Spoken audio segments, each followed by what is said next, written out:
Bapak Yahweh yang diberkati Bapak ya, hari ini kita akan membahas mengenai fiancé ya. Fiancé itu adalah bahasa Indonesianya tunangan ya. Jadi orangnya ya fiancé itu.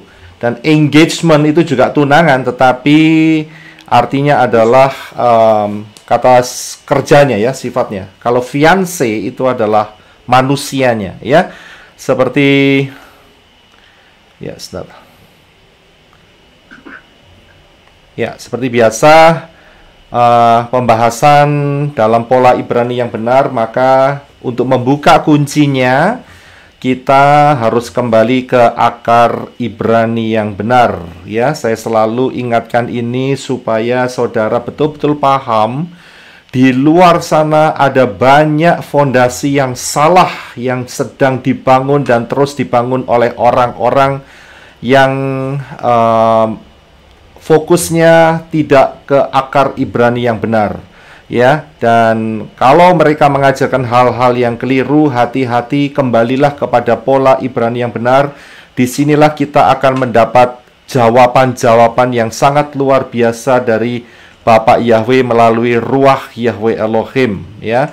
Kemudian jangan pernah lupa bahwa pola Ibrani itu kaya ya, memperkaya hidup kita dengan banyak fondasi yang sangat kuat. Dan di luar pola Ibrani hanya sedikit ya. Kalau saudara pilih ya, saya lebih baik pilih yang kaya ya. Karena apa? Karena akan memperkaya kerohanian kita terus sampai ke masuk di dalam Shamayim melalui rapture.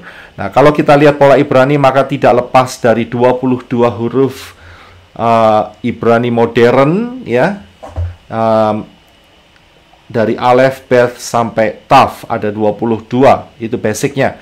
Dan kemudian juga saya senantiasa mengingatkan bahwa 22 huruf Ibrani itu mempunyai piktograf ya, jadi gambar yang berbicara juga, yaitu seperti Aleph adalah kepala lembu, Beth adalah tenda, Gimel onta, Dalet pintu ya, dan sebagainya.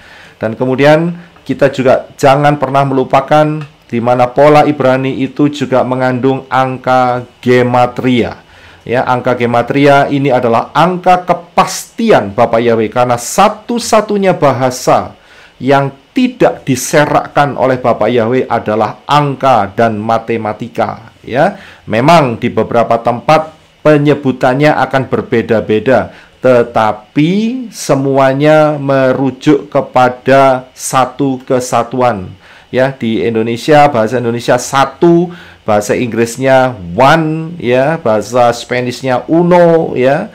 Nah, itu semua merujuk kepada angka satu ya. Jadi dimanapun, mungkin bahasa pengucapan boleh berbeda, akan tetapi bahasa matematika adalah suatu kepastian. Dan juga jangan pernah lupa bahwa nubuat adalah prinsip pola ya, pattern, yang punya pattern. Jadi prophecy is a pattern ya, nubuat adalah pola ya. Jadi Bapak Yahweh juga menggunakan cara ini untuk berbicara melalui peristiwa, dan dari peristiwa itu kita bisa melihat, oh ini ternyata ada aplikasinya di dalam hidup kita. Jadi itulah cara Bapak Yahweh yang sangat luar biasa sekali ya. Nah, kita akan masuk di dalam pembahasan kita mengenai fiancé ini atau tunangan.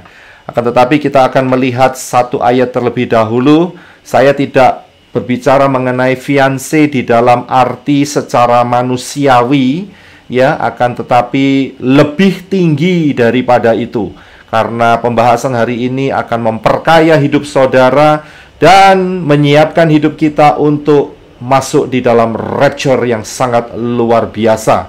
Kita akan buka ayatnya terlebih dahulu, yaitu di dalam 2 Korintus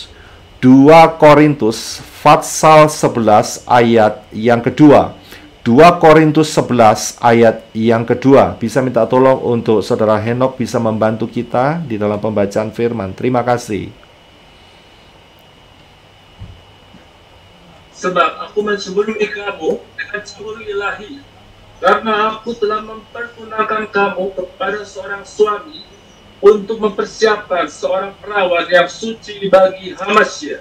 Ya, ini yang ditulis oleh Rabi Saul, ya, bahwa Rabi Saul mempertunangkan gereja Kehilat, ya, kepada seorang suami, yaitu Hamasiah, yang tidak lain adalah Yeshua Hamasiah.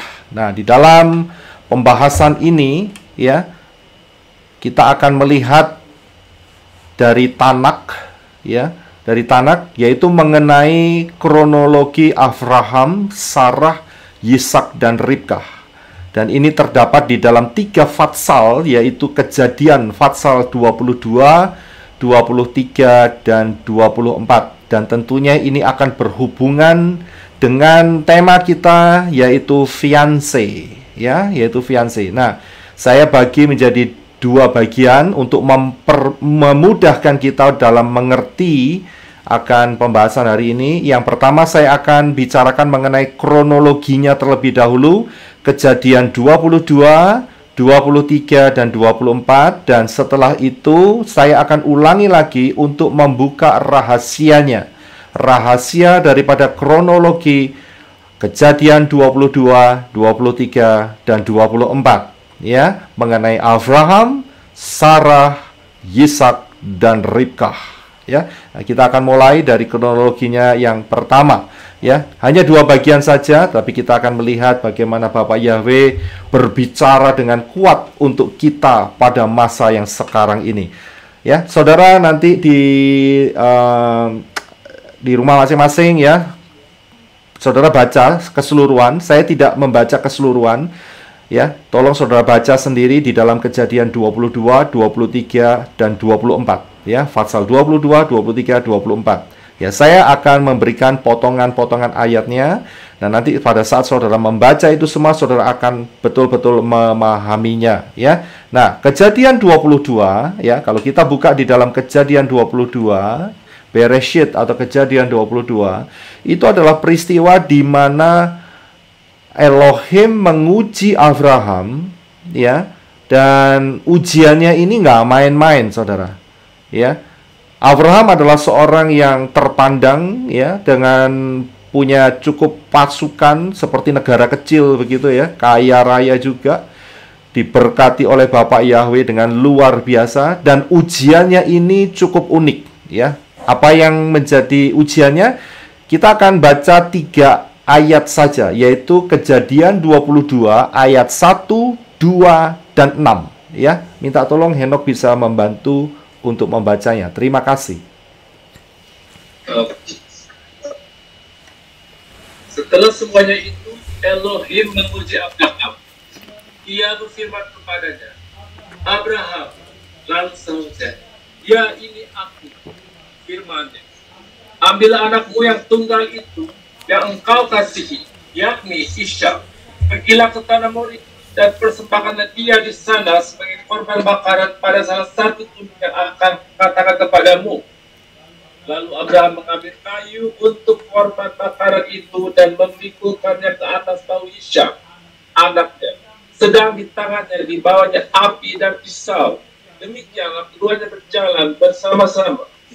Ya, dan setelah mereka sampai di tempat di mana yang ditunjuk oleh Bapak Yahweh, yaitu di tanah Moriah. Kemudian saat sampai di kaki gunungnya begitu, ya. Dan kemudian Abraham berkata kepada bujang-bujangnya yang mengikutinya itu, ada 2 orang, ya. Minta tolong Henok bisa membaca kelanjutannya ayat yang kelima, silahkan. Kata Abraham kepada kedua bujangnya itu, tinggallah kamu di sini dengan keledai ini. Aku beserta anak ini akan pergi ke sana. Kami akan sembahyang. Sesudah itu kami kembali kepadamu. Ya, jadi saat itu Bapak Yahweh, ceritanya begini, saudara. Dia berbicara kepada Abraham, Abraham, korbankan anakmu yang tunggal itu. Padahal ingat bahwa Abraham itu punya anak yang satu lagi, saudara. Kalau kita lihat, ya, ayat yang kedua, saya kembali lagi screen-nya. Dilihat di dalam ayat yang kedua dikatakan firman-Nya, ambillah anakmu yang tunggal itu. Padahal ada Ismail, tetapi Ismail tidak masuk di dalam hitungan. Yang dihitung oleh Bapak Yahweh adalah Yisak, ya. Itulah yang diperhitungkan oleh Bapak Yahweh.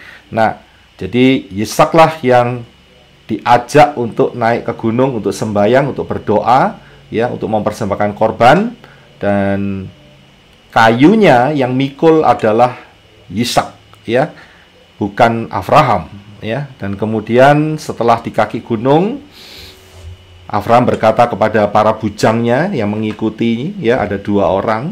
Nah, di situ dikatakan bahwa sesudah kami sembahyang, sesudah kami mengorbankan buat pengorbanan buat Bapak Yahweh, kami akan kembali kepadamu, ya. Sesudah itu kami itu berarti 2 orang, saudara, ya. Bukan cuman saya. Kalau saya cuman Abraham saja, tetapi dalam ayat ini dikatakan sesudah itu kami akan kembali kepadamu, ya. Nah, kemudian di atas bukit, ya, Moriah itu dikorbankanlah Yisak. Akan tetapi apa yang terjadi? Bapak Yahweh, kita tahu kisahnya, dengan malaikat Bapak Yahweh di stop, ya, jangan bunuh anak itu. Dan ternyata Abraham lulus akan ujian itu. Dan kemudian setelah itu, setelah selesai pengorbanan yang dilakukan di atas Gunung Moriah itu, apa yang terjadi? Yaitu di dalam Kejadian 22 ayat yang ke-19. Minta tolong dibacakan, silakan.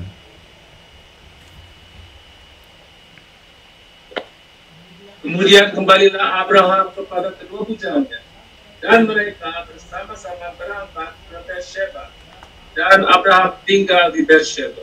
Ya, jadi setelah itu turunlah, dan kemudian Abraham tinggal di satu tempat yang namanya Beersheba, ya. Nah, setelah peristiwa ini, kita lihat kronologinya, ya, tadi, ya, yaitu kita beralih ke dalam Kejadian 23. Itu Kejadian 22. Kejadian 23 itu bercerita satu full fatsal itu mengenai kematian Sarah, ya. Sarah mati dan kemudian dikuburkan di satu gua, diletakkan jasadnya yaitu di dalam gua, yaitu gua Mahpela. Nah, coba tolong dibaca terlebih dahulu, Henok. Terima kasih untuk ayat pertama dan ayat yang kedua, supaya kita paham bahwa Kejadian 23 ini bercerita mengenai kematian daripada Sarah. Sarah hidup 127 tahun lamanya. Itulah umur Sarah. Kemudian matilah Sarah di Kiryat Arba, yaitu Hebron, di tanah Kanaan. Lalu Abraham datang meratapi dan menangisinya. Ya, jadi Kejadian 22 adalah pengorbanan Yisak. Kemudian Kejadian 23 adalah kematian Sarah. Dan kemudian kita akan lanjutkan Kejadian 24 itu berbicara mengenai Abraham yang cari mantu, saudara, ya, cari mantu. Nah, coba kita akan lihat, ada beberapa banyak ayat di sini, tapi kita akan baca sehingga kita bisa memahaminya, ya, kronologi ini.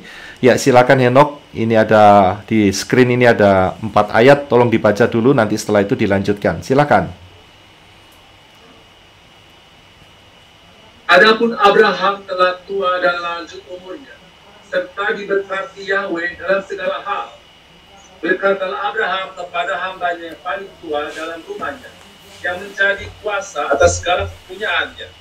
Katanya, baiklah letakkan tanganmu di bawah pangkal pahaku, supaya aku mengambil sumpahmu demi Yahweh, Elohim yang mempunyai langit dan yang mempunyai bumi, bahwa engkau tidak akan mengambil untuk anakmu seorang istri dari antara perempuan Kanaan yang di antaranya kamu diam.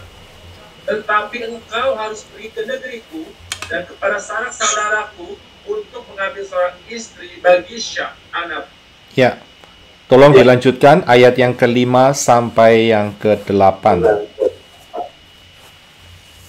Lalu berkatalah hambanya itu kepadanya, mungkin perempuan itu suka mengikuti aku ke negeri itu. Haruskah aku membawa anakmu itu kembali ke negeri dari mana tuanku keluar? Tetapi Abraham berkata kepadanya, awas, jangan kau bawa anakku itu kembali ke sana. Yahweh, Elohim yang punya langit, yang telah memanggil aku dari rumah ayahku serta dari negeri saudaraku, dan yang telah berfirman kepadaku serta yang bersumpah kepadaku, demikian, kepada keturunanmu lah akan kuberikan negeri ini. Dialah juga akan mengutus malaikatnya berjalan di depanmu, sehingga engkau dapat mengambil seorang istri dari sana untuk anak. Tetapi jika perempuan itu tidak mau mengikuti engkau, maka lepaslah engkau dari sumpahmu kepadaku ini. Hanya saja, janganlah anakku itu bawa kembali ke sana. Ya, terima kasih. Jadi, ini adalah awal ayat mengenai percakapan antara Abraham dengan hambanya itu, ya, yang diutus untuk cari mantu, saudara, ya, untuk buat Yisak saat itu, ya. Dan setelah percakapan ini, ya, Abraham wanti-wanti sama bujangnya itu, sama hambanya itu, jangan kamu cari mantu di negeri ini, ya, di negeri tempat penumpangan Abraham saat itu. Tetapi engkau harus cari seorang istri, ya, di tempat di mana rumah ayahku, keluargaku, ya, di negeri sanak saudaraku, ya. Disitulah kamu harus mencarinya, ya. Dan kemudian setelah percakapan ini, ya, ini kronologinya, ya. Setelah percakapan ini, kemudian hamba daripada Abraham ini pergi ke tempat yang dituju itu, ya, dengan membawa onta-ontanya, yaitu di dalam Kejadian 24 ayat 10. Minta tolong bisa dibaca. Thank you, Henok. Kemudian hamba itu mengambil 10 ekor dari unta tuannya dan pergi dengan membawa berbagai-bagai barang berharga kepunyaan tuannya. Demikianlah ia berangkat menuju arah Mesopotamia ke kota Nahor. Ya. Jadi dari Beersheba, hamba ini bawa 10 ekor unta menuju ke satu tempat di mana keluarga Abraham itu tinggal, yaitu di Aram Mesopotamia. Kotanya adalah Nahor, ya, ke kota Nahor. Nah, kalau saya perhatikan di depan di screen, yaitu ada satu kota di Padan Aram, yaitu Haran, ya. Disitulah kerabat daripada Abraham itu tinggal, dan disitulah hamba itu diutus oleh Abraham untuk mengambil atau mencari seorang perempuan, ya, gadis untuk Yisak anaknya. Nah, kalau saudara lihat dari peta itu, Beersheba itu di sebelah kiri bawah, ya, Beersheba. Nah, itu adalah Israel, saudara, ya. Dan kemudian kalau saudara lihat Haran di Padan Aram itu ada di sebelah utara. Sekarang itu ada di satu negara yang namanya Turki, ya. Nama kotanya kelihatannya tetap sama. Nah, itu jaraknya itu 620 miles. Kalau di-convert menjadi kilometer itu sekitar 997. Kalau tidak salah itu jarak Surabaya Jakarta mungkin, ya. Nah, itu kalau pakai mobil, ya, dengan perhitungan tidak macet, saudara, ya, nggak ada masalah, lancar gitu, itu 11 jam 9 menit. Ya, itu naik mobil, saudara. 11 jam 9 menit. Coba bayangkan, giring 10 onta, itu kira-kira berapa lama itu, ya, perjalanan dari Beersheba sampai Padan Aram. Ya, saya masih ingat beberapa kesaksian naik onta itu harus kakinya betul-betul duduknya nggak nyaman begitu, ya. Mekangkang begitu, ya, itu bahasa Jermannya begitu, ya. Terus kemudian kemeng semua itu, ya, namanya pantat itu, ya. Jadi bayangkan, saudara, 620 mile Surabaya Jakarta naik onta, saudara, giring 10 onta pelan-pelan, ya. Itu bukan satu hal yang ringan, tetapi dilakukan oleh hamba dari Abraham itu, ya. Nah, dan sesampainya di sana, kalau saudara baca sendiri di dalam Fatsal yang ke-24, maka Ribkah yang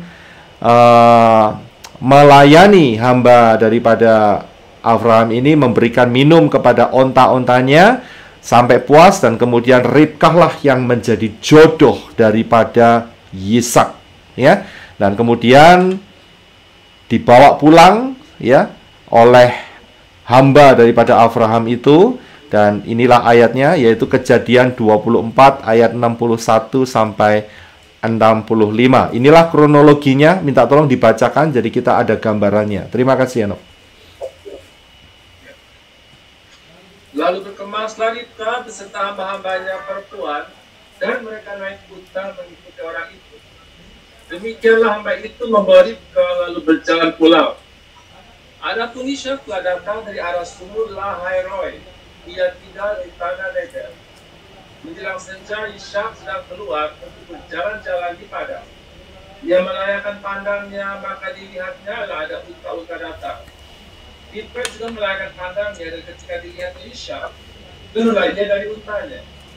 Katanya kepada hamba itu, "Siapakah laki-laki itu yang berjalan di padang tanah kita?" Jawab hamba itu, "Dialah tuanku itu." Lalu Ribkah mengambil telepungnya dan bertelepungnya. Iya, terima kasih. Ya, saya ambil dari terjemahan LAI, di mana tertulis ayat 63 itu, saat itu Yisak sedang keluar untuk jalan-jalan. Di dalam teksnya itu seharusnya adalah Yisak keluar untuk meditasi. Ya. Dan disinilah kalau kita kembali ke akar Ibrani, maka kita sangat-sangat diberkati dan diperkaya dengan luar biasa. Ya, jadi kronologinya adalah Kejadian 22 adalah di mana Yisak dikorbankan, ya, di atas Gunung Moriah, ya, oleh Abraham. Akan tetapi Bapa Yahweh melihat kesetiaan dan kesungguhan hati Abraham untuk taat kepada Bapa Yahweh. Kemudian Kejadian 23 adalah kematian daripada Sarah dan ibu daripada Yisak. Dan kemudian Kejadian 24 adalah proses daripada Abraham mencari mantu dengan cara menyuruh atau memberikan order kepada hambanya, ya, dan kemudian hambanya membawa Ribkah. Ya, itulah kronologi garis besarnya, ya. Nah, sekarang kita akan melihat bagian yang kedua. Kita sudah melampaui bagian pertama, yaitu melihat kronologinya. Tapi saudara, setelah ini saudara baca seluruhnya, ya, 22, 23, 24. Nanti saudara akan bisa jauh lebih memahaminya. Saya berikan inti-intinya saja supaya saudara paham. Kita lihat rahasia kronologi Abraham, Sarah, Yisak, dan Ribkah. Yang pertama adalah di dalam Bereshit 22 ayat yang ke-6 dikatakan bahwa Abraham mengambil kayu untuk korban bakaran itu dan memikulkannya, menaruhnya kayu-kayu itu ke atas bahu Yisak anaknya. Sedang di tangannya dibawanya api dan pisau, demikianlah keduanya berjalan bersama-sama. Yisak adalah gambaran daripada Yeshua HaMasyiah yang memikul salibnya, kayu salibnya. Jadi inilah satu persamaannya, ya, di mana Bapak Yahweh mau menunjukkan dengan caranya yang ajaib melalui prophecy, melalui nubuat, dan itu digenapi oleh Yeshua HaMasyiah. Dan dikatakan kan bahwa korbankan anakmu yang satu-satunya, yang tunggal. Ya, kalau kita lihat, Bapak Yahweh juga pernah mengatakan itu, yaitu di dalam Yohanes 3 ayat 16. Karena begitu besar kasih Elohim akan dunia ini, maka dikorbankannya anaknya yang tunggal. Sama. Ya, jadi apa yang dilakukan oleh Bapak Yahweh terhadap ujian terhadap Abraham, ya, itu merupakan satu prophecy, nubuat yang digenapi saat Yeshua, dan kita bisa memahaminya dengan luar biasa. Kenapa? Karena nanti Bapak Yahweh akan berbicara banyak untuk persiapan para tunangan ini. Ya, kita ini kalau dikatakan menjadi mempelai Yeshua HaMasyiah, ya belum, ya, kalau saya bilang, ya. Karena nanti, ya, kita masih di dalam masa proses tunangan, fiancé. Kita ini fiancé-nya begitu. Memang kita adalah calon daripada mempelai Yeshua HaMashiach, asalkan kita setia. Ya, asalkan kita tetap ada di dalam Yeshua dan Yeshua ada di dalam kita, maka nanti saat rapture kita akan menjadi mempelainya. Tetapi sekarang statusnya adalah fiancé, saudara. Ya, tunangan. Ya, dan kemudian, jadi dari sini kita bisa melihat bahwa Yisak adalah gambaran dari Yeshua HaMashiach. Nah, saat Abraham dengan kesungguhan hatinya untuk mentaati apa yang dikatakan oleh Bapak Yahweh untuk mengorbankan Yisak, inilah merupakan satu gambaran mengenai pengorbanan Yeshua HaMashiach di atas kayu salib, yaitu Bereshit Kejadian 22 ayat yang ke-10. Sesudah itu Abraham mengulurkan tangannya lalu mengambil pisau untuk menyembelih anaknya. Ini nggak ragu-ragu, saudara, ya, nggak ragu-ragu, betul-betul dia cinta Bapak Yahweh dan dia korbankan. Dan inilah merupakan gambaran, ya, gambaran dari Bapak Yahweh yang mengorbankan anaknya yang tunggal. Ingat ya, di sini adalah kata anak adalah istilah, ya, di mana Yeshua adalah Yahweh itu sendiri yang menjadi serupa dengan manusia. Karena itu statusnya adalah anak, ya, anak manusia. Ya, di sinilah gambarannya. Jadi dengan pengorbanan daripada Yisak itu identik dengan pengorbanan Yeshua HaMashiach di atas kayu salib, ya. Dan jadi kita paham ya bahwa Ishak itu adalah gambaran daripada Yeshua HaMashiach. Pahami dulu di situ. Nah, kita akan lanjut ya. Kita paham. Jadi Ishak adalah gambaran daripada Yeshua HaMashiach. Nah, kemudian ayat berikutnya dikatakan bahwa Kejadian 22 ayat 19. Kemudian kembalilah Abraham kepada kedua bujangnya dan mereka bersama-sama berangkat ke Beersheba dan Abraham tinggal di Beersheba. Pertanyaannya, tadi di atas kita lihat bahwa Abraham itu ngomong sama hamba-hambanya itu, ya, saat mereka belum mempersembahkan korban di atas bukit. Abraham bilang, nanti kami akan kembali. Masih ingat ya? Kami akan kembali. Tetapi di dalam ayat 22 ini, hanya Abraham yang dituliskan dia yang kembali turun dari gunung. Pertanyaannya, di manakah Yisak? Ya, kalau sebetulnya kalau mereka berturun berdua kan harusnya ayat ini berkata demikian ya. Begini saudara ya. Kemudian kembalilah Abraham dan Yisak. Ya, seharusnya kan begitu kan. Tetapi tidak demikian, saudara. Nah, inilah yang menjadi kunci. Ini adalah prophecy, saudara. Ya. Kejadian 22 ayat 19 dikatakan hanya Abraham yang turun kepada bujang-bujangnya. Pertanyaan terbesarnya adalah, intinya adalah di manakah Yisak? Ya, di manakah Yisak? Ya.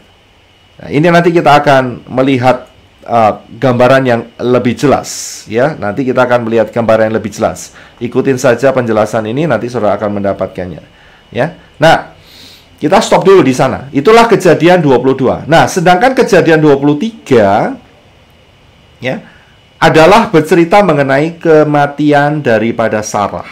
Jadi Kejadian 22 itu ditutup, ya. Peristiwa pengujian terhadap Abraham itu ditutup dengan Abraham turun sendiri, Yisaknya entah kemana, begitu ceritanya, ya. Dan kemudian Yisak nggak muncul lagi, dan setelah itu Kejadian 23 mengenai kematian Sarah. Nah, ini satu kronologi profetik, saudara, ya. Nah, kita lihat dulu ayatnya, yaitu di dalam Yeremia 3 ayat 20. Minta tolong Henok bisa membacanya. Terima kasih. Tetapi sesungguhnya, seperti seorang istri tidak setia terhadap temannya, demikianlah kamu tidak setia terhadap aku, hai kaum Israel. Demikianlah firman Yahweh. Ya, saya harus jelaskan di sini bahwa hubungan antara Yahweh, Bapak Yahweh dengan Yisrael itu dijelaskan di dalam beberapa gambaran. Ya, beberapa gambaran. Salah satunya adalah seperti seorang istri. Ya, salah satunya. Di tempat yang lain. Oh ya. Halo. Untuk Pak Roy pelayanan menoranya nge-freeze, Pak. Oh ya. Yang di YouTube-nya pelayanan menorah nge-freeze. Maaf saya potong. Di YouTube-nya nge-freeze ya? Iya. Sebentar ya. Mungkin sinyalnya turun, Pak. Tapi nggak apa-apa, ini kita tetap streaming. Saya cek di Oh ya, di OBS tetap jalan ya? ada recordnya ya? Iya. Ada recordnya ya? Oke, silakan. Masih Ya. tetap hijau, yang kotak hijau bawah Pak Robi ya? Ya, betul Pak, betul. Ya, hijaunya menyala kan ya? Recordingnya nyala nggak recordingnya? Recordingnya lah. Recordingnya lah, Ya, oke, streamingnya lah. silakan. Ya, Oke, saya rasa siap. nggak apa itu namanya Ya. nggak freeze ya, Ya. nggak freeze kelihatannya ya. Terima kasih Pak Robi. Ya, saya sedikit ulangin lagi. Jadi hubungan antara Yahweh, Bapak Yahweh dengan Israel itu digambarkan dengan beberapa gambaran, saudara. Di dalam Yeremia disebutkan sebagai seorang istri. Di dalam tempat lain itu seperti anak, begitu ya. Dan kemudian di beberapa tempat lagi seperti saudara antara Israel, kerajaan Israel dan kerajaan Yehuda itu seperti kakak beradik, begitu ya. Nah, yang saya mau lihat di sini yang mau jelaskan yaitu mengenai Sarah ini identik dengan istri, ya, dengan kata istri ini, ya, karena Kejadian 23 ini adalah kematian Sarah. Nah, ini sebetulnya sebuah profetik, saudara, ya, simbol-simbol profetik, ya. Nah, kalau kita lihat, kita akan lihat ya bagannya ya, kita akan lihat bagannya. Kalau kita lihat setelah kematian Yeshua 30 Masehi, ya, sampai Mei 1948 itu yang namanya Israel itu nggak muncul, saudara. Memang saat 30 Masehi ada masih beberapa puluh tahun di mana Israel eksis sampai tahun 70, di mana Bait Suci dan Yerusalem dihancurkan oleh Titus, Jenderal Titus, dan setelah itu Israel terserak. Jadi boleh dibilang selama 1918 tahun, kalau dihitung sejak 30 Masehi sampai Mei 1948, ya, Israel itu nggak eksis, nggak ada di permukaan bumi, begitu, ya. Dan inilah merupakan lambang daripada kematian daripada Sarah. Sarah adalah sang istri, dan itu merupakan lambang, ingat ya, lambang daripada Israel. Ya, ingat tadi kita sudah melihat ayatnya bahwa Kejadian 22 adalah saat di mana Yisak dikorbankan di atas Gunung Moria. Itu identik dengan Yeshua yang mati di atas Gunung Moria di Golgota. Ya, jadi setelah itu Yisak tidak ada, ceritanya lagi, ya, dan kemudian pasal 23 Kejadian yaitu mengenai kematian daripada Sarah, yaitu kematian daripada lambang kematian dari Israel, bangsa Israel selama 1918 tahun sampai Mei 1948 bulan depan, saudara ya. Itu Israel muncul kembali sebagai satu bangsa. Ya. Nah, disinilah kita bisa melihat bahwa rencana Bapak Yahweh itu tidak pernah keluar dari Israel. Kalau sampai hari ini ada orang-orang yang mengatakan bahwa, ya, sering kali didengar di luar sana, ya, di pengertian Yunani, bahwa gereja adalah pengganti Israel. Itu salah total. Bapak Yahweh tidak pernah keluar dari planningnya, grand plan-nya terhadap melalui Israel, begitu, ya. Karena itu Israel eksis sampai hari ini. Bahkan Israel mempunyai kekuatan yang luar biasa, ya. Bahkan boleh terhitung di dalam 10 besar kekuatan dunia di dalam saat ini, ya. Dan menguasai banyak hal sekali, ya. Israel adalah perjanjian dengan Bapak Yahweh yang ajaib, dengan Abraham, suatu perjanjian yang kekal, ya. Nah, kita akan lanjutkan. Jadi, kita dari sini kita lihat bahwa Israel itu tidak pernah dibuang, saudara. Ya, tidak pernah dibuang. Dan terbukti bahwa ada di tengah-tengah kita, kembali lagi, ya. Nah, kita akan lihat.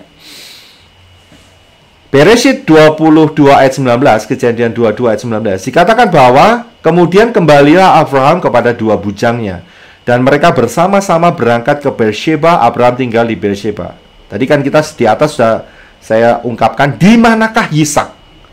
Ingat, Yisak adalah picture atau gambar daripada Yeshua HaMashiach. Saya kembali lagi ke bagan. Ya, kalau saya lihat dari sebelah kiri, setelah kematian Yeshua HaMashiach 30 Masehi, Israel tidak eksis lagi sampai Mei 1948. Apa yang terjadi dengan Yeshua?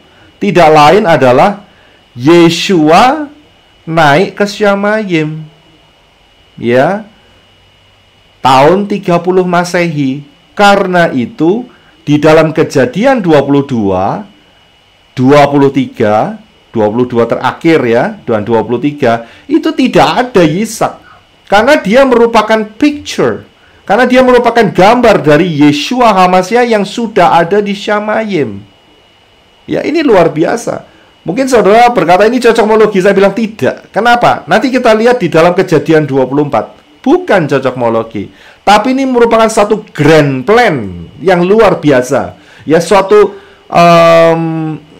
kisah yang berkesinambungan. Begitu. Ya. Nah, jadi kita lihat.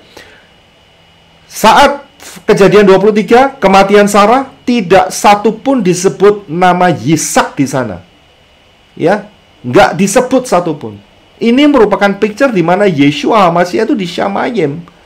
Ya, sedangkan Sarah adalah lambang kematian Israel selama hampir 2000 tahun, saudara. Ya, oke, kita akan lanjutkan. Nah, jadi paham ya. Nah, kemudian kita akan masuk di dalam Kejadian 24. Ya, Kejadian 24. Kalau saudara perhatikan, di dalam Kejadian 24 ini, Abraham menunjuk satu hambanya yang paling tua dan mempunyai kuasa atas segala kepunyaannya. Itu ayat yang kedua. Berkatalah Abraham kepada hambanya yang paling tua dalam rumahnya yang menjadi kuasa atas segala kepunyaannya. Kalau saudara tahu nggak, di dalam Kejadian 24 ini hambanya nggak ditulis namanya. Akan tetapi kita tahu siapa dia, yaitu di dalam Kejadian 15 ayat 2. Kejadian 24, nama hamba Abraham itu tidak disebut. Tetapi dari Kejadian 15 ayat 2, terbukti namanya adalah Eliezer. Dan kalau kita lihat, Eliezer itu artinya adalah Elohim penolong. Itu adalah arti daripada nama Eliezer. Kalau kita lihat bahwa artinya adalah Elohim sang penolong, kita tidak akan lupa dengan ayat ini, yaitu Yohanes 14 ayat 16. Aku akan meminta kepada Bapa, dan Dia akan memberikan kepadamu seorang penolong yang lain, supaya Ia menyertai kamu selama-lamanya. Siapakah Dia? Tidak lain adalah Ruah Yahweh Elohim itu sendiri. Ya, jadi ini luar biasa, satu kronologi yang ajaib yang Bapak Yahweh berikan dalam hidup kita. Nah, untuk saudara yang belum mengikuti pembahasan mengenai Ruah Yahweh Elohim, saudara bisa mampir di channel dan saudara bisa cari topik di mana Ruah Yahweh Elohim. Pak Adi membuat satu klip yang bagus sekali, ya, bukan klip ya, ini khotbahnya diambil dan kemudian screen-nya dibesarkan gitu. Cantik sekali. Terima kasih Pak Adi. Ya, Adi sahabatku. Bisa lihat ketemu di sana. Ya, jadi saudara tidak akan lihat potongan kiri kanan ya. Full screen seperti ini. Bagus sekali. Ya, terima kasih Pak Adi. Ya, jadi kita lihat saudara yang belum mendapatkan pengajaran Ruah Yahweh Elohim, saudara bisa mampir di Adi sahabatku atau di tempat pelayanan merorah.com untuk kembali belajar mengenai Ruah Yahweh Elohim. Ruah Yahweh Elohim, Yohanes 15 ayat 16. Ya, kita mempunyai fondasi di mana Abraham yang mengutus hambanya untuk mencari mantu. Karena itu, bukan kita yang memilih Yeshua. Yohanes 15:16. Bukan kamu yang memilih aku, tetapi akulah yang memilih kamu. Dan aku telah menetapkan kamu supaya kamu pergi dan menghasilkan buah, dan buahmu itu tetap. Bukan kita yang memilih Yeshua, bukan kita yang memilih Bapa Yahweh, tetapi Bapa Yahweh di dalam Yeshua telah memilih kita. Ya, melalui ruah Yahweh Elohim. Ya, melalui peristiwa Abraham mengutus hambanya untuk mencari mantu buat Ishak. Bapa Yahweh yang mencari saudara dan saya. Bapa Yahweh yang mencari kita. Tapi di satu sisi, kita sebagai manusia punya yang namanya free will. Pada saat kita dipilih, apakah kita mau meresponi dengan baik? Apakah kita mau berkata, Hineni, ya, ini aku, Elohim. Ini aku, Bapa Yahweh. Ya, aku bersedia. Atau tambah sebaliknya, berkata, kalau nanti saya sudah tua, kalau saya nanti sudah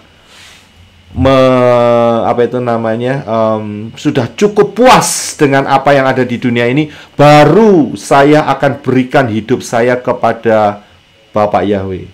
Itu namanya penghinaan. Bapa Yahweh dikasih sisa-sisanya saja. Itu namanya kurang ajar. Ya. Jadi, itu sikap yang sangat tidak sopan sekali. Saat Bapa Yahweh berkata, aku pilih kamu, tetapi respon manusia menolak. Seringkali itu yang terjadi di antara manusia. Ya, Bapa Yahweh tidak pernah memaksa. Tapi ingat, ya, risiko daripada setiap kali keputusan yang diambil itu pasti ada risikonya. Kejadian 22 ayat yang ke-8.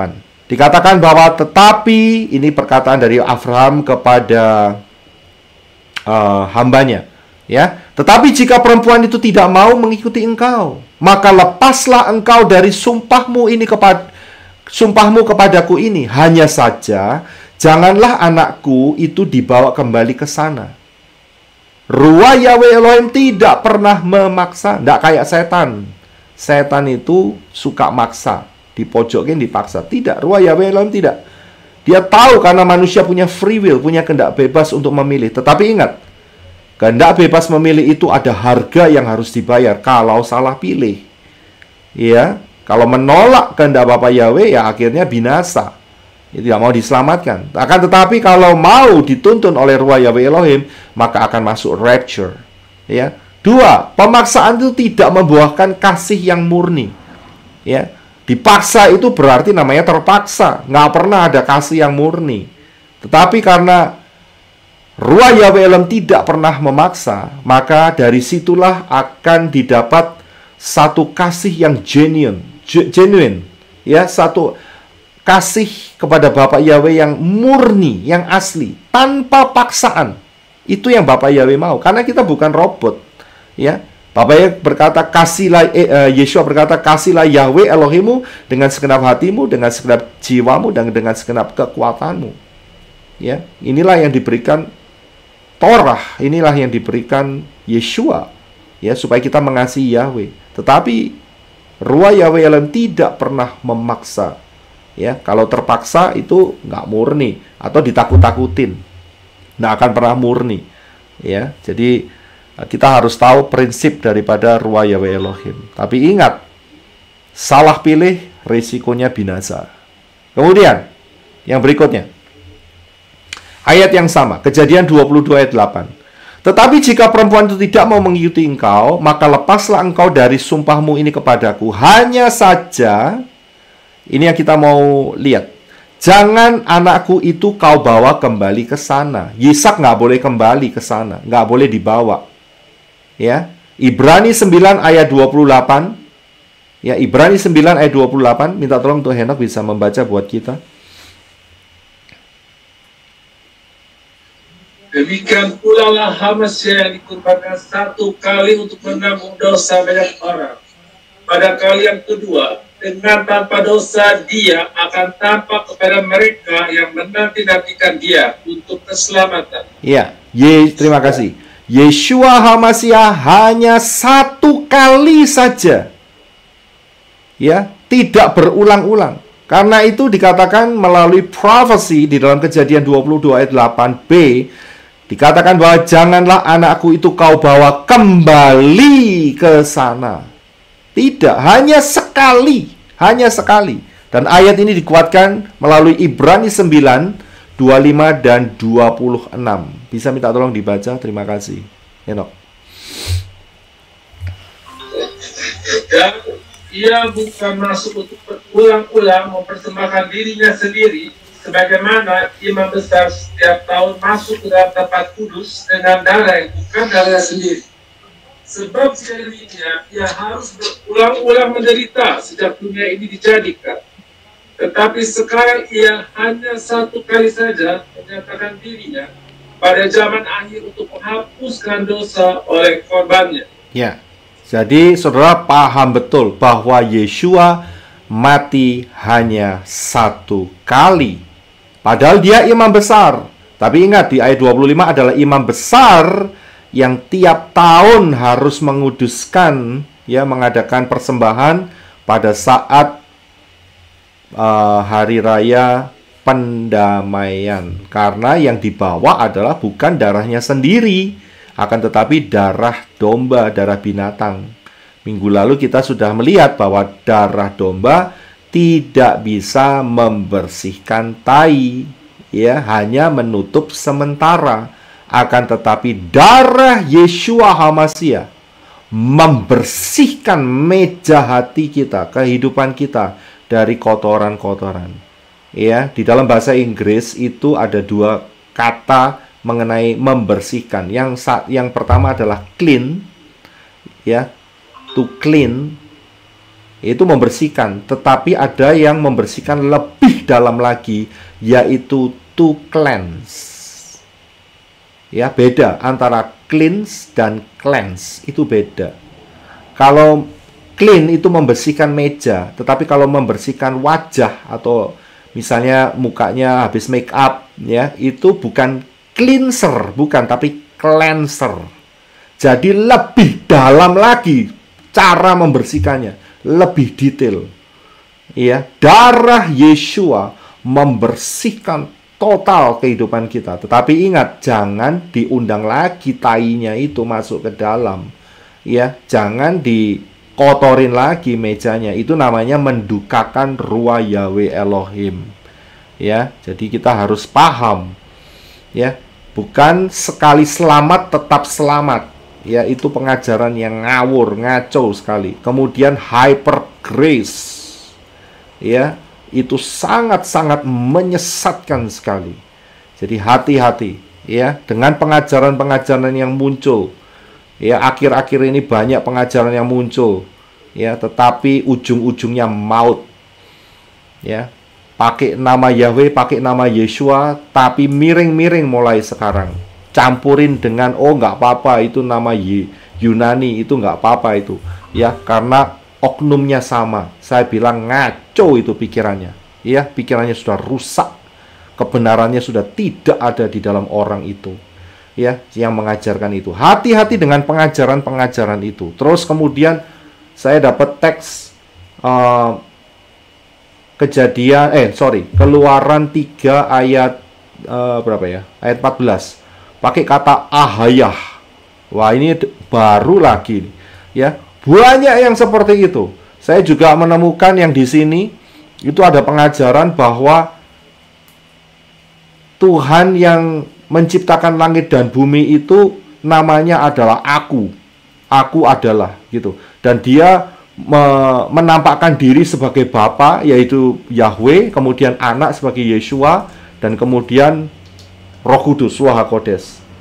Ini pengajaran kelihatannya benar, tapi sebetulnya menyesatkan. Bapak Yahweh sendiri yang sudah menyatakan bahwa namaku adalah Yahweh, bukan aku, ya kan? Jadi kita harus paham, hati-hati, Ya, banyak sekali orang nggak ngerti fondasi yang benar, tetapi ya semangatnya seperti semangat 45 begitu ya, mengajarkan yang salah. Hati-hati, jangan terperangkap dengan pengajaran-pengajaran palsu seperti itu. Ya, oke, haleluya, kita lanjutkan. Nah, dengan ayat yang sama, dikatakan bahwa Ibrani ya, kita lihat di Ibrani 9:28. Demikian pula Hamasyah yang dikorbankan satu kali untuk menanggung dosa banyak orang. Kita sudah bahas tadi di atas barusan bahwa Yeshua Hamasyah hanya satu kali. Perhatikan ayat ini pada bagian B-nya. Dikatakan bahwa pada kali yang kedua dengan tanpa dosa akan tampak kepada mereka yang menanti-nantikan dia untuk keselamatan. Kapan hal ini terjadi? Karena ada tertulis pada kali yang kedua dengan tanpa dosa. Yang pertama, seluruh dosa manusia ditanggung oleh Yeshua Hamasyah. Tetapi kali yang kedua, tanpa dosa. Ya, tanpa dosa. Untuk keselamatan. Kapan ini? Tidak lain adalah saat, yaitu rapture. Jadi ayat Ibrani 28 ayat 9 ayat 28 ini ada rahasia rapture. Termasuk di dalam Bereshit atau Kejadian 22 ayat 8 dikatakan, jangan anakku itu kau bawa kembali ke sana. Jadi Yeshua nggak boleh lagi ke sana. Dia hanya sekali mati di salib dan kemudian ke Syamayim. Tidak kembali lagi, ya. Tidak dibawa kembali lagi untuk ke bumi. Cukup sekali. Dan pada kedua kalinya, Yeshua yang tanpa dosa, sudah nggak ada dosa karena dia di dalam tubuh kemuliaan, ya, akan tampak kepada mereka yang menanti-nantikan dia. Siapa yang menanti-nantikan dia? Tidak lain adalah para fiancé ini, yaitu para tunangan-tunangan ini, yaitu calon-calon mempelai Yeshua Hamasyah. Untuk apa? Untuk keselamatan, untuk siap di rapture. Saudara perhatikan bagian ini. Jadi saat Yeshua Hamasyah mati di atas kayu salib, ini adalah lambang yang diungkapkan oleh Bapa Yahweh melalui Kejadian 22. Kemudian saat itu Yisak tidak lagi disebut. Hanya Abraham yang turun menemui bujangnya. Yisaknya di mana? Poinnya bukan di Abraham ya. Poinnya adalah di Yisak. Ternyata Yisaknya itu adalah gambaran daripada Yeshua yang naik ke Syamayim. Kembali ke Syamayim di dalam tubuh kemuliaan. Dan di bawah fatsal berikutnya adalah fatsal 23, yaitu kematian Sarah, yang adalah lambang daripada kematian Israel selama 1918 tahun. Sampai Mei 48. Mei 1948 itu sudah berapa tahun ya kalau sampai hari ini ya? 70 lebih ya, 70 berapa ya? 75. 75, Pak. 75. Wow, bulan depan nih 75 loh. Sudah 75. Ya. Dan Israel ada di tengah-tengah kita. Dari bagian ini kita bisa tahu bahwa rapture itu sudah tidak lama lagi. Melalui Mazmur dikatakan bahwa umur satu generasi itu 70, kalau kuat jadi 80. Antara 70 dan 80. Tahun ini 75, kurang 5 tahun, saudara. Ya. Dari penjelasan mengenai pola 7 hari penciptaan, kemudian 7.000 tahun, itu satu hal yang fix. Satu hal yang sudah tepat sekali. Dari situ kita bisa mendapatkan 2026. Ya, ini saya nggak ngeramal, ya.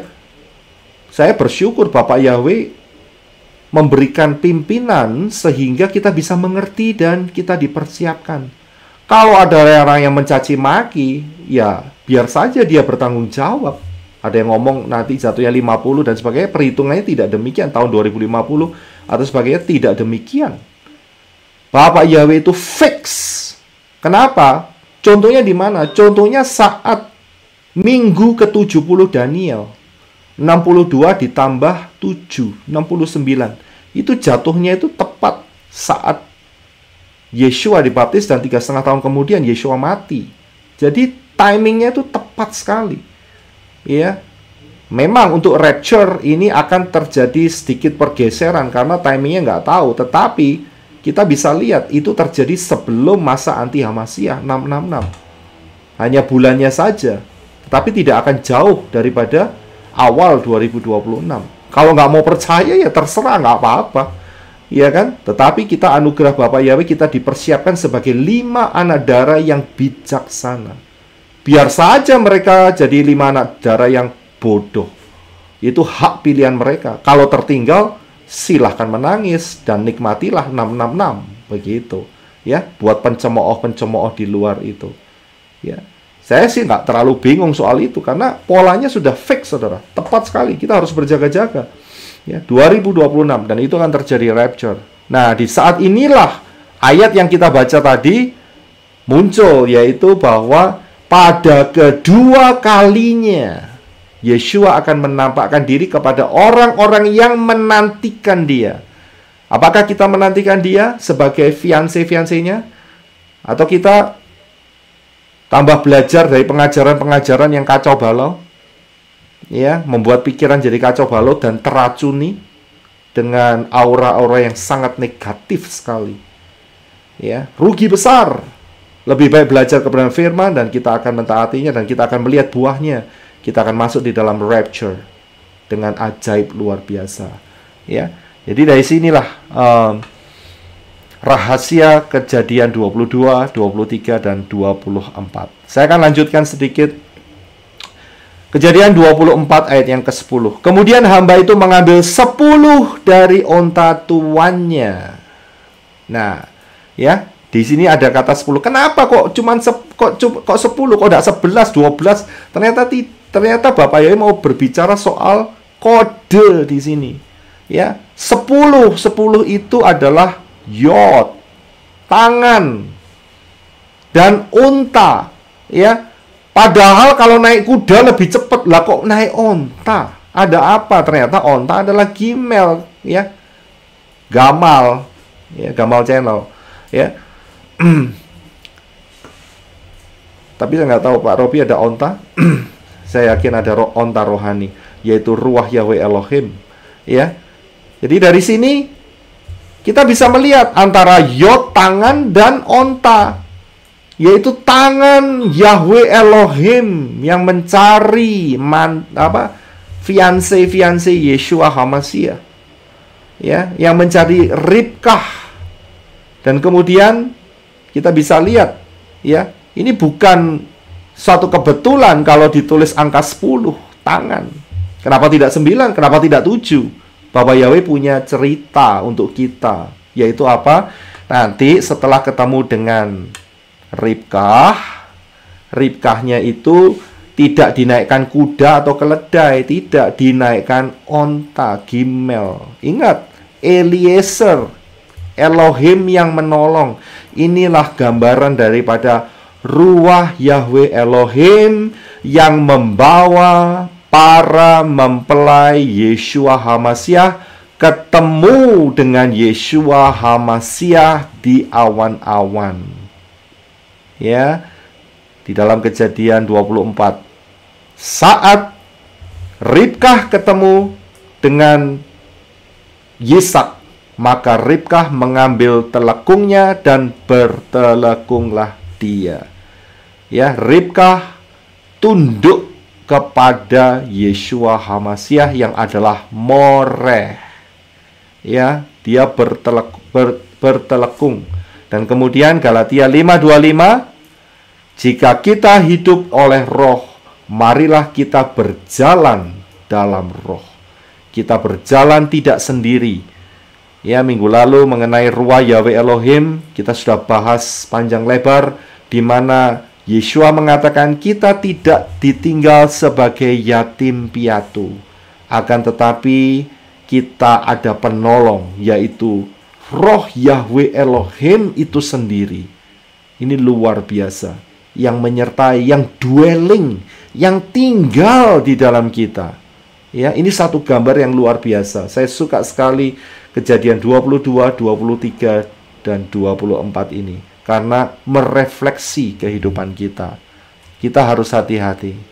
Kembali lagi di dalam pembahasan mengenai fiancé, kita lihat ayat yang terakhir, 2 Korintus 11 ayat yang kedua. Bisa minta tolong Henok untuk membaca? Sebab aku mencemburi kamu dengan cemburu ilahi, karena aku telah mempertunankan kamu kepada seorang suami untuk mempersiapkan seorang perawan yang suci bagi Hamasya. Iya, terima kasih. Saya garis bawahi mengenai cemburu ilahi. Iya, mengapa ada kata cemburu ilahi? Ingat, di dalam zaman akhir ini ada satu profesi, gambaran profesi yang sudah kita pelajari, yaitu di dalam rahasia kitab Wahyu 12 terbuka. Saudara cek di channel ini ya, saudara belajar mengenai rahasia kitab Wahyu. Disinilah kita harus hati-hati. Karena apa? Salah satu penjelasannya adalah ekor daripada si naga ini menyeret sepertiga bintang-bintang di langit, ya, dan melemparkannya ke bumi. Ya, di sini kita harus waspada dan berjaga-jaga. Ekor si naga ini, ya, ganas sekali, yaitu menyeret bintang-bintang di langit. Kalau saudara belajar melalui tema ini mengenai Wahyu 12 ini, saudara akan temukan bahwa bintang-bintang ini adalah anak-anak Bapak Yahweh yang murtad pada zaman 3,5 tahun yang pertama ini. Kita sudah masuk di dalam 3,5 tahun putaran Shemitah yang pertama. Banyak yang murtad, banyak yang gugur. Gugurnya karena apa? Karena ekor. Ekor itu apa?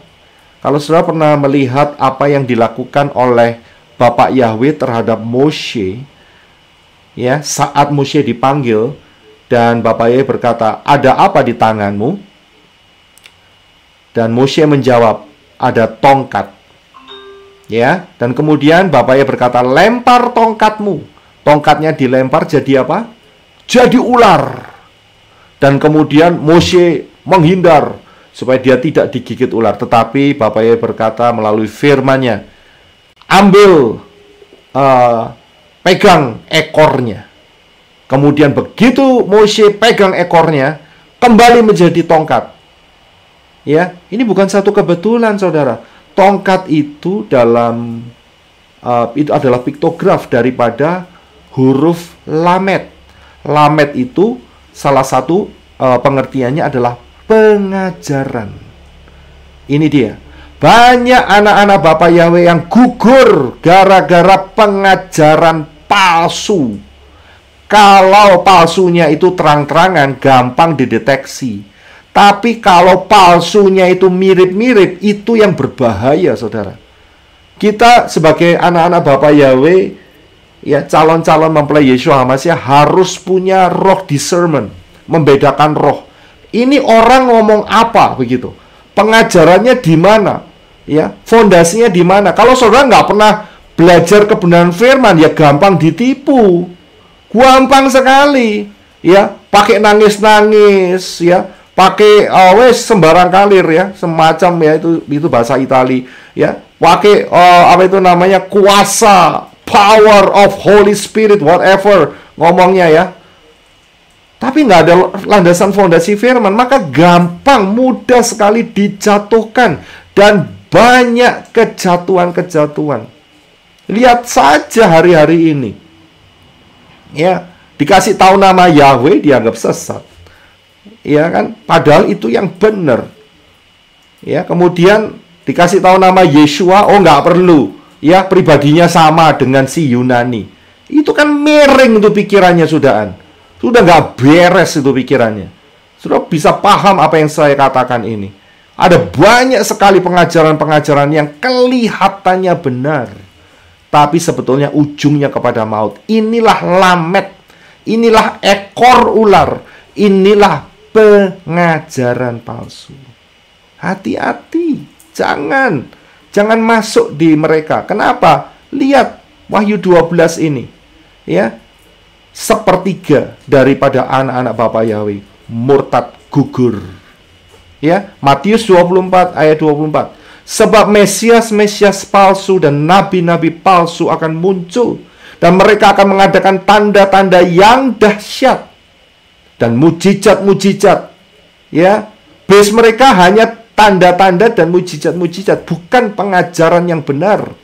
Sehingga sekiranya mungkin mereka menyesatkan orang-orang pilihan juga. Hati-hati saudara. Saudara dan saya yang sudah dipilih, Bapak Yahweh sudah memilih kamu. Tadi kan ayatnya di situ. Ya, Bapak Yahweh yang pilih kita.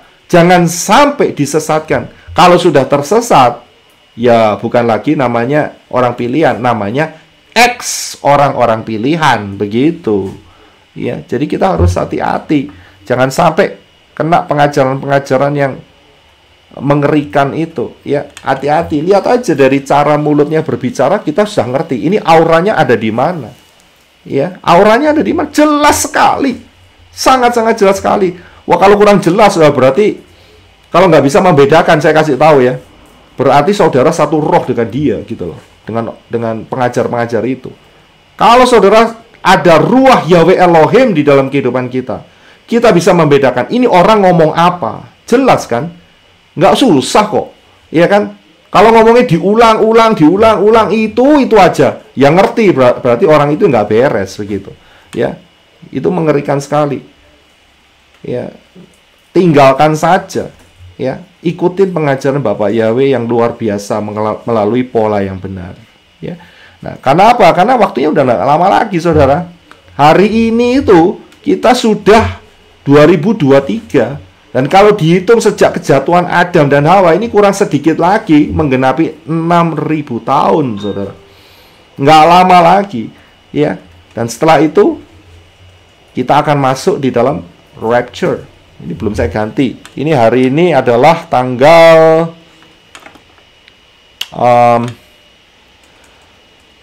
April 21.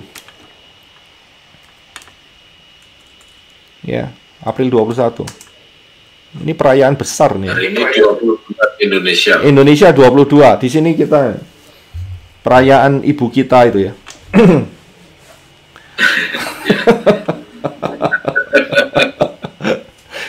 Tapi saya bilang walaupun memang pengertiannya di situ, tapi dia mengutip ayat loh dari firman, iya kan?